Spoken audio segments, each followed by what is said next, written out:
Ils n'auraient jamais dû nous apprendre ce qu'ils nous ont appris. Les 200 anges qui ont trahi le ciel n'ont pas seulement désiré les femmes humaines. Ils leur ont transmis des connaissances que l'humanité n'était pas prête à recevoir. Des savoirs qui ont transformé notre espèce pour toujours.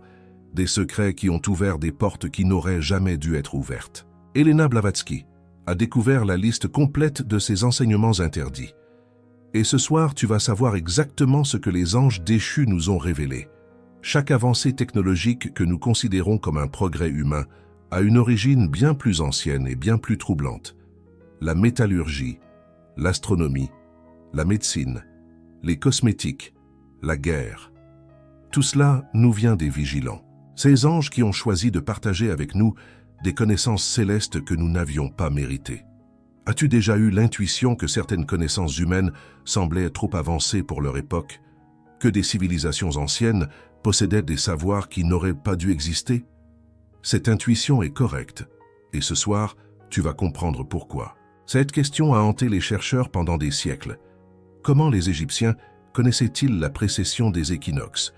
Comment les Sumériens avaient-ils cartographié le système solaire avec précision? Comment les bâtisseurs de Stonehenge avaient-ils calculé les cycles astronomiques? La réponse officielle invoque le génie humain. La vraie réponse est bien différente. Elle nous vient des temps où les anges marchaient parmi les hommes. Le livre d'Enoch, ce texte ancien retiré de la Bible, donne les noms des anges et les savoirs spécifiques que chacun a enseignés. Blavatsky a trouvé dans les archives tibétaines des confirmations et des détails supplémentaires que le livre d'Enoch ne mentionne pas.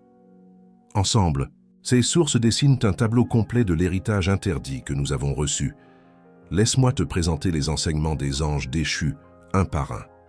Tu vas découvrir que presque tout ce que tu utilises au quotidien a une origine que tu ne soupçonnes pas. Avant de commencer, il faut comprendre pourquoi ces connaissances étaient interdites. Les maîtres tibétains ont expliqué à Blavatsky que l'univers fonctionne selon des cycles précis. Chaque race humaine doit développer certaines capacités à certaines époques. Les connaissances doivent être acquises progressivement par l'effort et l'expérience pour que la sagesse nécessaire à leur bon usage se développe en parallèle.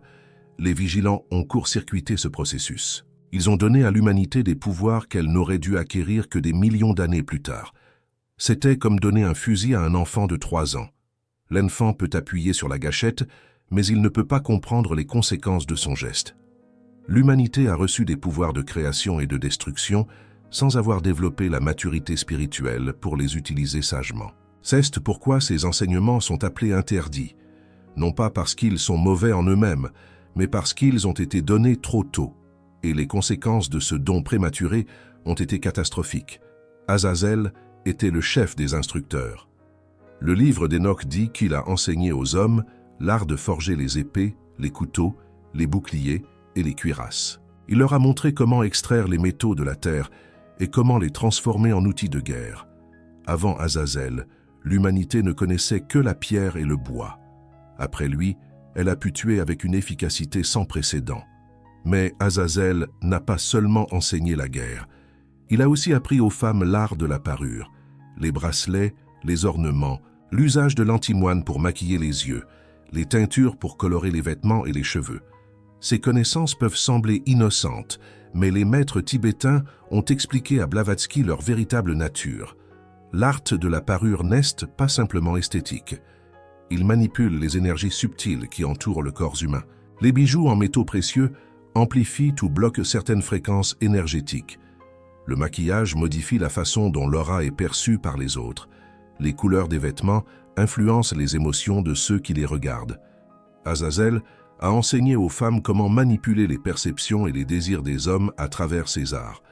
Ce savoir a transformé les relations entre les sexes. Avant les enseignements d'Azazel, l'attirance était naturelle, spontanée, basée sur des critères biologiques simples. Après, elle est devenue artificielle, manipulée, construite. Les femmes ont appris à créer des illusions de beauté. Les hommes ont appris à être séduits par ces illusions. Et l'humanité a commencé à confondre l'apparence avec la réalité. Semjasa, le chef des vigilants lui-même, a enseigné les enchantements et la coupe des racines. Ces termes cryptiques désignent 2 domaines de connaissances distincts. Les enchantements sont les formules verbales qui permettent d'influencer la réalité. ce que nous appelons aujourd'hui les mantras, les incantations, les sorts. Semjasa a révélé que certaines combinaisons de sons ont le pouvoir de modifier la matière et l'énergie. La coupe des racines désigne la connaissance des plantes et de leurs propriétés cachées. Pas seulement leurs vertus médicinales connues, mais leurs pouvoirs occultes. Certaines plantes ouvrent les perceptions, d'autres ferment des portes dans l'esprit, d'autres encore permettent de communiquer avec des entités invisibles. Semjasa a transmis la connaissance de toutes ces plantes et de la façon de les utiliser. Les chamans et les herboristes de toutes les traditions sont les héritiers de cet enseignement. Les drogues sacrées, utilisées dans les rituels depuis des millénaires, viennent de cette source originelle. Le pouvoir de ces substances n'est pas une découverte humaine. C'est un don des anges déchus. Amazarak a enseigné tous les enchanteurs et les coupeurs de racines. Il était le spécialiste de la transmission de ces savoirs. Grâce à lui, les connaissances de Semjasa se sont répandues rapidement parmi les humains. Amazarak a créé les premières écoles de magie, les premiers cercles initiatiques où les secrets interdits étaient transmis de maître à élève. Armer a enseigné la solution des enchantements.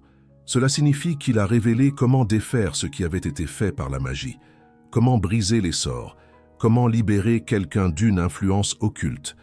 Cette connaissance était nécessaire parce que les enchantements enseignés par les autres vigilants pouvaient être utilisés pour le mal. Armer a donné aux humains les moyens de se défendre contre la magie malveillante. Mais cette connaissance a aussi eu des conséquences imprévues. En apprenant à briser les sorts, les humains ont compris les mécanismes profonds de la magie. Ils ont pu créer des enchantements plus puissants, plus résistants à la dissolution. La course aux armements magiques avait commencé. Barakijal a enseigné l'astrologie.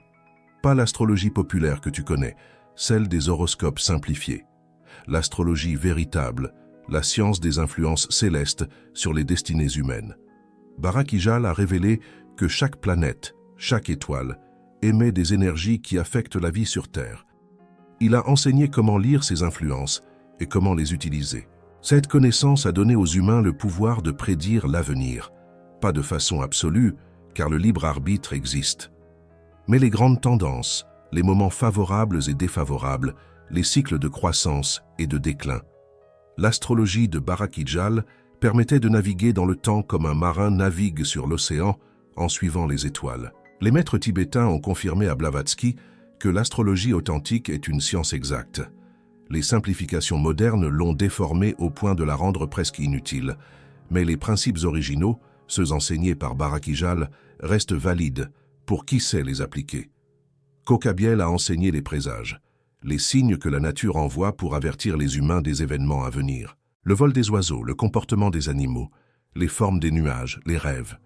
Tout dans l'univers est connecté et tout peut servir de message pour qui sait lire. Cette connaissance a transformé la façon dont les humains percevaient le monde. Avant Kokabiel, ils vivaient dans un univers muet. Après, ils ont compris que l'univers leur parlait constamment. Chaque événement naturel pouvait être un signe. Chaque coïncidence pouvait avoir un sens. Cette perception a eu des effets positifs et négatifs. Positivement, elle a rendu les humains plus attentifs aux subtilités de leur environnement. Négativement, elle a créé des superstitions sans fin. Tous les présages ne sont pas significatifs. Mais les humains, nouvellement éveillés à cette dimension de la réalité, ont commencé à voir des signes partout, même là où ils n'y en avaient pas. Tamiel a enseigné l'astronomie. Ne confonds pas avec l'astrologie de Barakijal. L'astronomie est la connaissance scientifique des corps célestes, leurs mouvements, leurs distances, leur composition. Tamiel a révélé que la Terre n'est pas le centre de l'univers, que les étoiles sont des soleils lointains, que l'espace est immense au-delà de toute imagination humaine. Cette révélation a été bouleversante pour les premiers humains. Ils ont compris leur petitesse dans le cosmos, mais ils ont aussi compris que l'univers était ordonné, prévisible, connaissable. La science moderne est née de cet enseignement originel, même si elle a oublié son origine. Assaradel a enseigné le mouvement de la Lune, les cycles lunaires et leur influence sur la Terre, les marées, les rythmes biologiques, les périodes fertiles. Cette connaissance était particulièrement précieuse pour l'agriculture et pour la compréhension des cycles féminins. Les calendriers lunaires utilisés par toutes les civilisations anciennes viennent de cet enseignement. La synchronisation des activités humaines avec les phases de la Lune a permis des récoltes plus abondantes des naissances plus sûres, des rituels plus puissants. Shamsiel a enseigné les signes du soleil, les solstices, les équinoxes, les éclipses et leur signification profonde. Le soleil n'était pas seulement une source de lumière et de chaleur, il était un être conscient dont les mouvements avaient des effets sur la conscience humaine. Les temples alignés sur les levées et couchers du soleil, les calendriers solaires, les fêtes célébrées au moment clé de l'année, tout cela vient de l'enseignement de Shamsiel. Les anciennes religions solaires n'étaient pas de simples superstitions. Elles étaient des applications pratiques de connaissances, transmises par les anges. Sariel a enseigné le cours de la lune, comment utiliser les phases lunaires pour la divination et la magie. La lune croissante favorise la croissance et les nouveaux commencements. La lune décroissante favorise la diminution et les fins. La pleine lune amplifie toutes les énergies. La nouvelle lune est un moment de retrait et de régénération. Cette connaissance est encore utilisée aujourd'hui par ceux qui pratiquent les arts occultes. Les sorcières, les magiciens, les praticiens de nombreuses traditions suivent les cycles lunaires dans leurs travaux. Ils perpétuent un savoir qui remonte aux premiers enseignements de Sariel. Penemu a enseigné l'écriture. Avant lui, les humains ne savaient pas fixer leurs pensées sur un support permanent. La parole s'évanouissait aussitôt prononcée. La mémoire était le seul réservoir de connaissances, et la mémoire est faillible. L'écriture a tout changé. Elle a permis l'accumulation du savoir à travers les générations. Les découvertes d'un individu pouvaient être transmises à des milliers d'autres, des siècles plus tard. La civilisation telle que nous la connaissons n'aurait pas été possible sans l'écriture. Mais l'écriture de Penemu n'était pas simplement un système de notation. C'était un système de pouvoir. Les premiers alphabets étaient sacrés. Chaque lettre correspondait à une force cosmique, une vibration spécifique. Écrire un mot, c'était invoquer les forces correspondantes. Les hiéroglyphes égyptiens, l'alphabet hébreu, les runes nordiques, tous ces systèmes d'écriture préservent des traces de cette dimension sacrée originelle. Les scribes des temples anciens n'étaient pas de simples copistes. C'étaient des prêtres qui connaissaient le pouvoir des lettres. Ils savaient quels mots utiliser pour guérir, pour protéger, pour maudire. Les talismans et les amulettes couverts d'inscriptions ne sont pas de simples superstitions. Ce sont des applications du savoir transmis par Penemu. Les maîtres tibétains ont révélé à Blavatsky que certains mots, écrits de certaines façons, créent des effets mesurables sur la réalité. Les mantras sanscrits, les formules kabbalistiques, les sigils magiques, tous fonctionnent selon les mêmes principes. L'écriture n'est pas seulement un moyen de communication, c'est un outil de transformation. Mais Penemu a aussi enseigné, dit le texte, l'amertume et la douceur. Les maîtres tibétains ont expliqué à Blavatsky que cela signifie l'art de la rhétorique. Comment utiliser les mots pour persuader, pour manipuler, pour émouvoir. Comment transformer le langage en arme ou en baume. Les politiciens, les avocats, les prêtres, tous ceux qui utilisent les mots pour influencer les autres sont les héritiers de cet enseignement. Le pouvoir de la parole, pour le meilleur et pour le pire, nous vient de Penemu.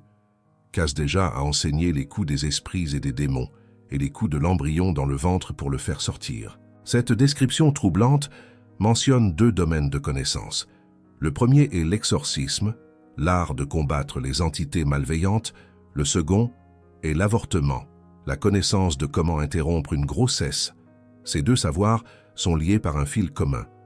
Ils concernent le contrôle de la vie et de la mort, de l'entrée et de la sortie des âmes dans les corps physiques. Kasdeja a révélé les techniques pour influencer ces processus, normalement réservés aux forces cosmiques.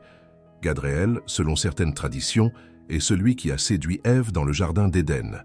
Il a enseigné les coups mortels, l'art de tuer efficacement, les points vitaux du corps humain, les poisons et leurs antidotes, les techniques de combat qui permettent à un homme faible de vaincre un homme fort. Cet enseignement a transformé les conflits humains. Avant Gadriel, les combats étaient brutaux, mais relativement peu meurtriers. Après, ils sont devenus scientifiquement létaux. Les arts martiaux de toutes les traditions portent la marque de cet enseignement originel. Voilà les principaux enseignements des anges déchus tels que Blavatsky les a recensés. Mais elle a découvert dans les archives tibétaines des connaissances supplémentaires qui ne sont pas mentionnées dans le livre d'Enoch. Les vigilants ont aussi enseigné l'architecture sacrée, Comment construire des bâtiments qui canalisent les énergies de la Terre et du cosmos? Les pyramides, les temples, les cathédrales, tous ces édifices qui semblent avoir un pouvoir particulier, ont été construits selon des principes révélés par les anges. Ils ont enseigné la métallurgie avancée. Non seulement comment extraire et forger les métaux ordinaires, mais comment créer des alliages aux propriétés extraordinaires. L'orichalque des Atlantes, l'acier de Damas, le bronze des anciens, tous ces métaux légendaires étaient des applications de savoirs angéliques. Ils ont enseigné la géomancie, l'art de lire les énergies de la Terre et de choisir les emplacements favorables pour les constructions et les activités humaines. Le feng shui chinois, la géomancie africaine, le choix des sites sacrés dans toutes les traditions viennent de cette source commune. Ils ont enseigné l'alchimie, non pas la simple recherche de la pierre philosophale des contes populaires, la véritable alchimie qui est la transformation de la matière et de la conscience. Les alchimistes médiévaux travaillaient avec des fragments de connaissances angéliques dont ils avaient perdu la compréhension complète, et ils ont enseigné ce que Blavatsky appelle la science des cycles, la compréhension des rythmes cosmiques qui gouvernent l'évolution de l'humanité.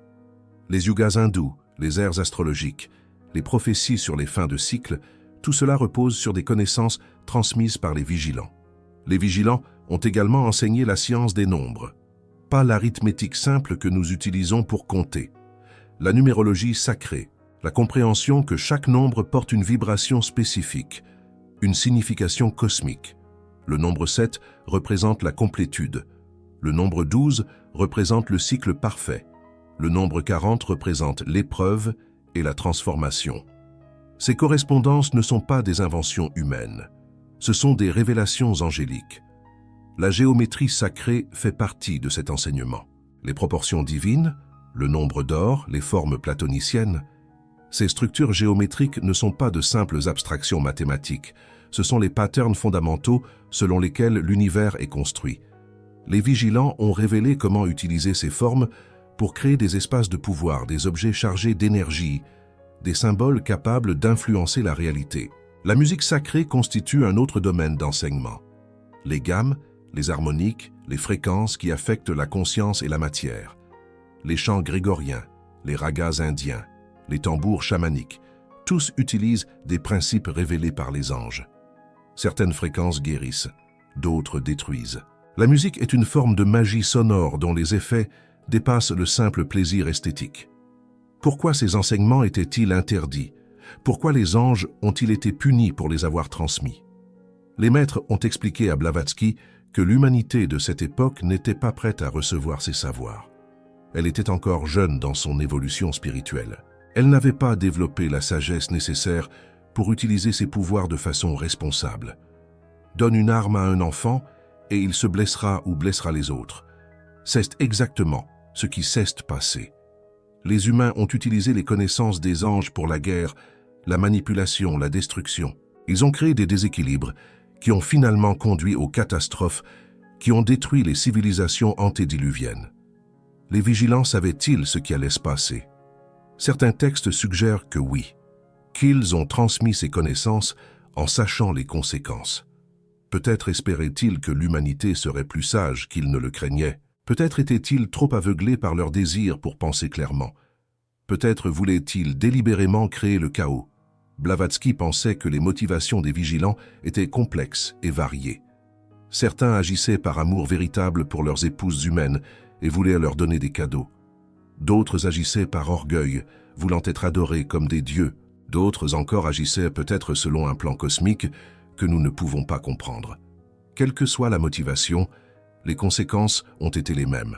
L'humanité a reçu des pouvoirs qu'elle n'était pas prête à manier. Et elle en a payé le prix pendant des millénaires. Mais il y a une autre dimension à cette histoire. Les connaissances des anges n'ont pas disparu avec le déluge. Elles ont été préservées, transmises en secret de génération en génération.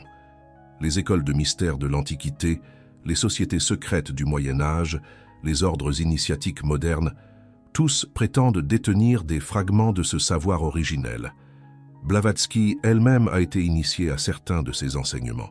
Les maîtres tibétains qu'elle a rencontrés étaient les gardiens d'une tradition qui remontait directement aux temps antédiluviens. Ils avaient préservé les connaissances angéliques dans leur forme pure, non corrompues par les interprétations erronées qui s'étaient accumulées ailleurs. Ses maîtres lui ont expliqué que les connaissances des anges ne sont pas mauvaises en elles-mêmes. C'est leur usage prématuré qui a causé des problèmes. L'humanité d'aujourd'hui est plus mature spirituellement que celle de l'époque antédiluvienne. Nous sommes peut-être enfin prêts à utiliser ces savoirs de façon responsable. Les maîtres ont donné à Blavatsky des critères pour évaluer si quelqu'un est prêt à recevoir ces connaissances anciennes. Le premier critère est l'intention. Celui qui cherche ces savoirs pour le pouvoir personnel répète l'erreur des civilisations antédiluviennes. Celui qui les cherche pour servir l'humanité peut les recevoir sans danger. Le deuxième critère est la stabilité émotionnelle. Les connaissances des anges amplifient ce qui existe déjà dans la personne. Si quelqu'un porte de la colère, de la jalousie, de la peur, ces émotions seront amplifiées par les savoirs occultes. Seuls ceux qui ont fait un travail de purification intérieure peuvent manier ces pouvoirs sans se détruire eux-mêmes. Le troisième critère est la compréhension de la loi karmique. Toute utilisation de ces pouvoirs crée des conséquences. Celui qui utilise la magie pour nuire recevra en retour ce qu'il a envoyé. Celui qui utilise la connaissance pour manipuler sera lui-même manipulé. Les maîtres insistent sur cette réalité. Il n'y a pas d'impunité dans l'univers. Le quatrième critère est le respect des cycles. Certaines connaissances ne doivent être appliquées qu'à certains moments. Utiliser la magie lunaire pendant la mauvaise phase de la Lune produit des résultats contraires à ceux recherchés. Ignorer les cycles cosmiques conduit à l'échec et parfois au désastre. Celui qui remplit ces critères peut explorer les enseignements des anges sans crainte. Celui qui ne les remplit pas ferait mieux de travailler d'abord sur lui-même avant de chercher des pouvoirs extérieurs. C'est pourquoi les enseignements sont progressivement révélés à nouveau. La théosophie de Blavatsky était une première étape. D'autres mouvements spirituels et scientifiques ont suivi. La connaissance interdite redevient accessible à ceux qui la cherchent avec sincérité. Mais avec cette accessibilité vient une responsabilité. Ceux qui accèdent à ces connaissances doivent faire un choix. Les utiliser pour leur pouvoir personnel, répétant ainsi l'erreur des civilisations antédiluviennes, ou les utiliser pour le service de l'évolution collective, accomplissant ainsi le potentiel que les vigilants avaient peut-être entrevu. Si tu sens que cette révélation éveille quelque chose en toi, YouTube a ce petit cœur doré juste en dessous. Ce geste que les anciens appelaient la transmission. Quand quelqu'un reconnaît la valeur d'un enseignement, il crée un lien avec ceux qui l'ont transmis avant lui. Chaque reconnaissance renforce la chaîne de transmission qui remonte jusqu'aux sources originelles. Tu as maintenant accès à un savoir que l'humanité a payé très cher pour obtenir. Les anges ont été enchaînés, les Néphilim ont été détruits, des civilisations entières ont sombré. Tout cela pour que ces connaissances parviennent jusqu'à toi, ce soir à travers ces mots. La question est de savoir ce que tu vas faire de ce savoir. Vas-tu le laisser dormir comme une curiosité intellectuelle?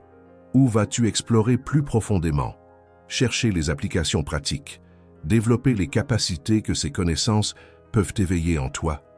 Je veux savoir. Quels enseignements des anges déchus résonnent le plus en toi? L'astrologie, les enchantements, les arts de la guerre ou les arts de la paix? Écris-le dans les commentaires. D'autres chercheurs ont besoin de savoir qu'ils ne sont pas seuls dans leur quête, que d'autres aussi ressentent l'appel de ces connaissances anciennes. Ton témoignage pourrait être exactement ce dont quelqu'un a besoin pour oser explorer ce qui l'attire depuis toujours. La chaîne de transmission continue à travers les âges, et tu en fais désormais partie.